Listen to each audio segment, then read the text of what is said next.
Hello everyone, আজকে মজার একটা জিনিস খাবো। আপনারা খাইছেন কিনা জানি না। এটা কি গাছ দেখেন তো? এটাকে গাছ বাদাম বলা হয়। এটা হচ্ছে বাদাম গাছ। আমি আজকে বাদাম খাবো। দেখেন, এই গাছ থেকে ডাইরেক্ট বাদাম ছিঁড়ে খাবো। দেখেন, এই দেখেন, এই দেখেন, এটা হচ্ছে বাদাম গাছ।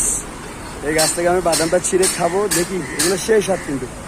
আমি খাইতেছি, একদম পাক নাই। দেখেন, আমি খাবো আগে। সেই স্বাদ। দেখেন, পেয়ারার মতো খাইতে, কি লাল, অসাধারণ। খাইলে কমেন্ট করে জানান খাইছেন কিনা জানি না। দেখেন, আমি খাইতেছি।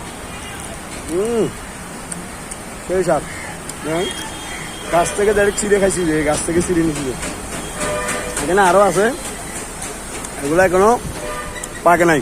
এটা কিন্তু পাক না। আমি খাইতেছি, সেই স্বাদ, সেই স্বাদ। আপনারা খাইবে কমেন্ট করে জানান। দেখুন, অসাধারণ। অবশ্যই ভিডিওটা ভালো লাগলে লাইক কমেন্ট দিয়ে পাশে থাকবেন, বেশি বেশি শেয়ার করবেন। আর